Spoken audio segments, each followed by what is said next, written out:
Hi guys, today we are going to solve the formula for the time period. It is very useful for IIT JEE mains, advanced, NEET exams, etc. So just watch this time period. I am starting from the basic one so that this basic will help us to solve the JEE questions, mains and advanced both. Now this is a spring of spring constant K, mass M. So suppose this is extended, this is the equilibrium position. The spring is in natural length. Suppose we stretch this by the amount x. So what will happen here? The spring will apply the force this way, kx. So we can write kx is equal to ma. Force is equal to what? Mass into acceleration. So we can apply minus here because extension is this side, force applied is this side. So we have to put minus here. Minus kx upon m. This is your acceleration. If we compare the acceleration of SHM minus omega square x, this is your A. So by comparing the two, we can find omega square is equal to k by m. Or we can say omega under root k by m. So in place of omega we can write 2 pi by time period. This is k by m. So t is coming out to be 2 pi under root m by k. This is the time period. Right? Now just watch the same situation when the spring is vertical like this. This is k and this is m. When we release the support, it will go down further.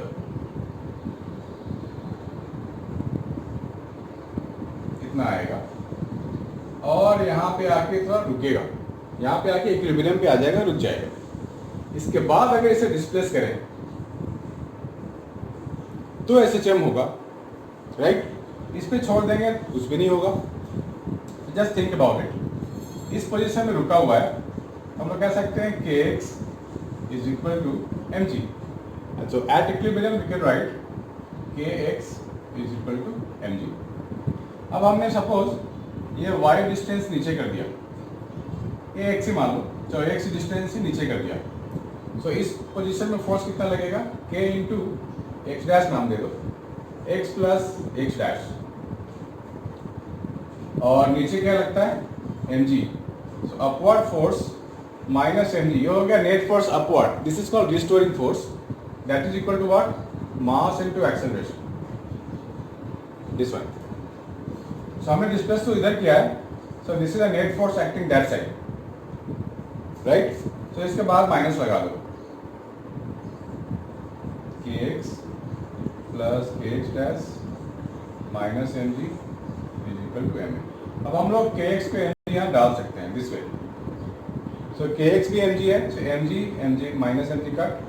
We are left with minus xk dash ma, or we can say minus k by m x dash is equal to a. So similarly by comparing with this, मेरे को omega क्या मिलेगा? Under root k by m, और we can say 2 pi by time period. तो time period आ गया 2 pi under root m by k. This is the same as the initial one, जबकि दोनों की ओरिएंटेशन अलग थी. ये हॉरिजॉन्टल में था, ये वर्टिकल था. तो यहाँ से हमने क्या सीखा कि यहाँ पे तो फोर्स लग रहा है ना mg यहाँ भी था, right? This is a constant force. Body यहाँ पे रहे या यहाँ पे रहे, कहीं भी जाए, the constant force mg is always acting. In this case also mg is in this condition, mg is here also, mg here also. So this is a constant force. So constant force make no difference to the time period. Note कर लो, note में डाल दो. क्या लिखेंगे note में? Note constant force has no effect on time period.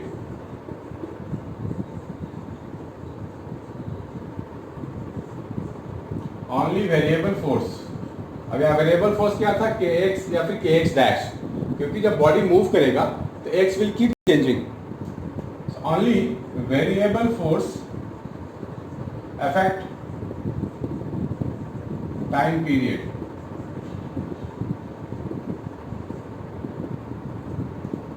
This is the thing. So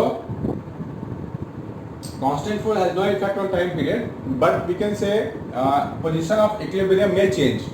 Position of equilibrium ये यहाँ नहीं था, यहाँ था position of equilibrium, थोड़ा सा हैंग होके रहेगा. इसके बाद अगर पुल करके छोड़ देते हैं SHM होगा.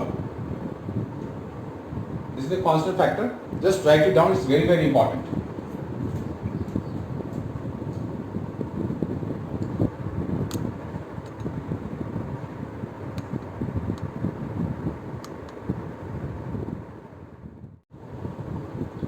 Now see this kind of cases. So case 1. Case 1 में क्या होगा, mg sin थीटा लगता है down the plane, laws of motion में देख चुके हैं. तो यहाँ पे theta is fix, mg is fixed, mg sin theta force is a fixed force, constant force, spring constant, k is constant. So there is no any variable force acting.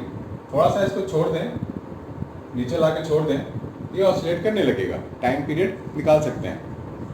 Since we know that constant force has no effect on the time period, so we can say time period is 2 pi under root m by k. बिल्कुल simple वाला case है ये. In this case also mg acting down और kx तो लगेगा, spring तो सब जगह kx सब जगह. so यहाँ पर भी कांस्टेंट फोर्स है mg. kx के अलावा देखा जाए कांस्टेंट फोर्स क्या है, mg. तो constant force has no effect on the time period. देखते ही बोलेंगे t is equal to 2 pi under root m by k. Now this body is oscillating in a liquid medium. Liquid से बाहर नहीं जा रहा है, लिक्विड के अंदर ही ऑसिलेट कर रहा है. लिक्विड की डेंसिटी है रो. तो यहाँ पे क्या होगा, मास के ऊपर टेंशन D है और यू कैन से स्प्रिंग वाला फोर्स kx है, नीचे mg है और ये बाइंड फोर्स लग रहा है ऊपर. और बाइंड फोर्स का फॉर्मूला क्या होता है, volume of the body, density of the fluid, mass हो गया into g. This is the bind force acting up. तो वॉल्यूम भी कांस्टेंट है लिक्विड का, डेंसिटी भी कांस्टेंट है. So this is a constant force acting. Means इसका भी टाइम पीरियड में कोई इफेक्ट नहीं होगा. It has got the same time period. T is equal to 2 pi under root m over के.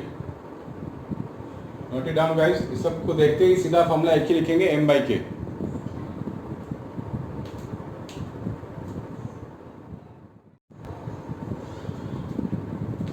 Let's solve more on the SHM time period of oscillating body, SHM body.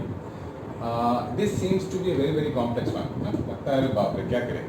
ये simple ले लिया मैंने just reference के लिए. Otherwise इसको दिया जाए एग्जाम में, इसको दिया जाए तो बच्चे छोड़ देंगे, बोलेंगे नहीं होगा मेरे से. But actually it's far easier to do this. Just see है, हमारे को एक जनरल फॉर्मूले पे काम कर लेना है. देखो एग्जाम में हमेशा सॉल्व करने बैठे पूरा इट्स नॉट पॉसिबल. वो टाइम किल होगा बहुत ज़्यादा. So let's do something common thing ताकि हम पूरे केसेस में अप्लाई कर पाएँ this kind of cases. So just मैं बता रहा हूँ. स्टेप 1, अगर मल्टीपल स्प्रिंग्स हों, 2 स्प्रिंग हो, कभी कभी 3 स्प्रिंग्स भी होगा, तो सबको सीरीज में लगा लो ऐसे ऐसे करके 1 2 and 3 and so like this. Step 2, के निकालो. इंडिविजुअल के कैसे निकालेंगे, tension in the body upon tension in the mass, tension in the mass upon tension of spring का होल स्क्वायर. और ये हम सिंगल मास सिस्टम के लिए कर रहे हैं. ये मैं जो फॉर्मूला बता रहा हूँ shortcut, it is only for single mass system. Double mass होगा वी कैन अप्लाई दिस. उसके बाद सीरीज वाले के लिए क्या करना है हमारे को तो पता होता है. K1 K2 K3 कैसे निकालते हैं, 1 upon K equivalent is equal to 1 upon K1 plus 1 upon K2 plus 1 upon K3 and so on. So let's see first example. Tension in the body क्या होगा, T और mg इधर.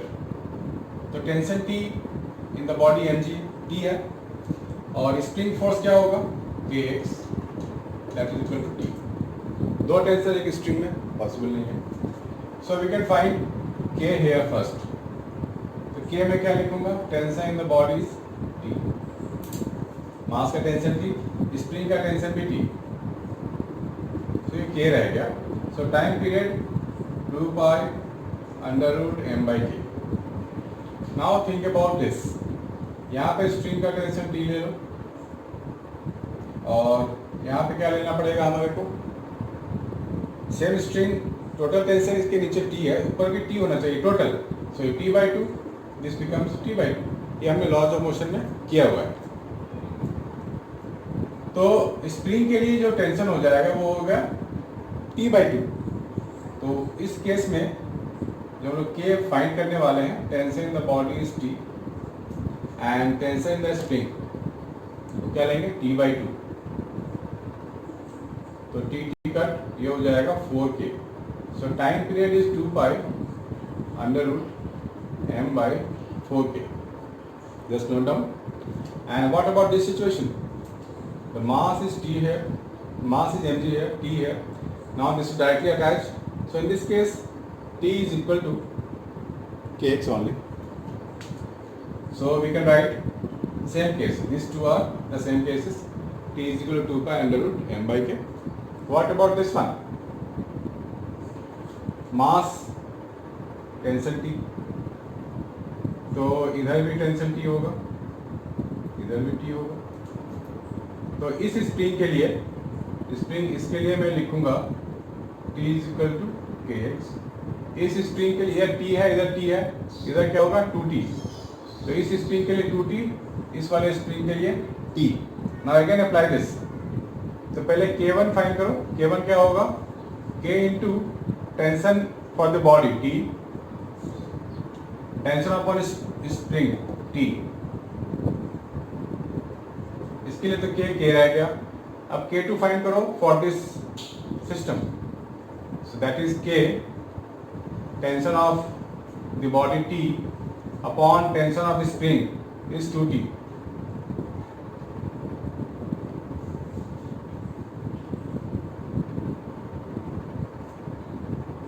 So this is k by 4. So apply this formula. 1 upon k equivalent is equal to 1 by k plus 4 by k, that is 5 by k. So k equivalent is k by 5. So total k is coming out to be k by 5. Now we can apply for this. T is equal to 2 pi under root m by k by 5. This is the time period. What about this one? Think about this one. How to do this?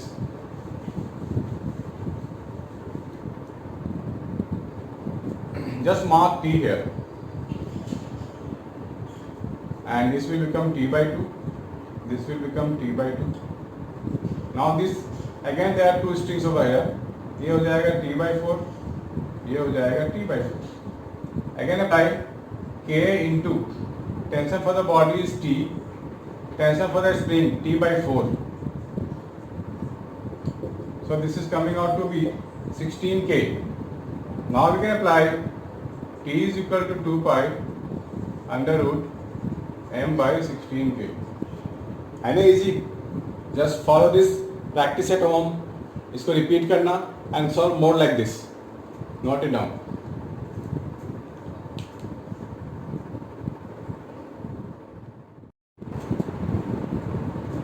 This kind of system, suppose when we displace this mass slightly towards left, it will be compressed by x, it will be elongated by x.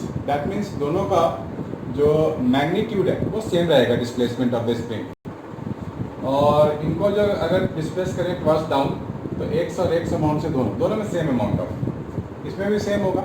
So in this kind of thing springs are called parallel system. Springs are connected in parallel. And when springs are connected in parallel, we can find K equivalent by the sum of the individual spring constants, K1, K2, K3 and so on. So in this case, K equivalent I can write K plus K. that is 2k, and you can find time period very easily, m by 2k. In this parallel thing, same thing happens. What about this? बच्चे बोलेंगे ये क्या है, ऐसा कभी किया ही नहीं है, छोड़ देंगे. 99% बच्चे इसको छोड़ देंगे, बोलेंगे छोड़ो हटाओ, या तो जेई की तैयारी छोड़ो या नहीं तो पढ़ाई छोड़ो, इन क्वेश्चंस को छोड़ो. लेकिन ऐसा नहीं है, ये भी इतना ही ईजी है जितना कि ये है. Just watch it out. Suppose इस स्ट्रिंग की टेंशन है टी. जब कॉम्प्लेक्स सिस्टम आएगा तो फॉर्मूला है ना हमारे पास, हमने किया हुआ है. ये क्या हो जाएगा, t/2. ये भी हो जाएगा t/2. Same string is passing over, t/2 t/2 t. Got it, got it. Now find k. मैं इस स्ट्रिंग की बात करूं तो tension of the body, total tension of the body क्या है, 2t. यहाँ मैं लिख रहा हूँ 2t. दोनों का कंबाइंड भी ले ले अगर, और चलो इंडिविजुअल ले लो. इसके लिए t/2 और इसके लिए t लेते हैं suppose. So k is coming out to be t4. ठीक है. टेंशन इन द मास, हमने ये फॉर्मूला अप्लाई किया था, upon tension spring whole square. So we can write K, tension on the mass is T, this one, and tension the spring T/2. ये क्या मिलेगा मुझे, T का 4K मिलेगा. सिमिलरली अभी आइडेंटिकल सिचुएशन है तो इसके लिए भी 4K. Now these two are in parallel. We have a parallel system. So K equivalent can be taken as K1 plus K2. That is 4K plus 4K. ये हो जाएगा 8K. Now we can simply put the formula T is equal to 2 pi under root m over 8K. This is the answer. Note it down.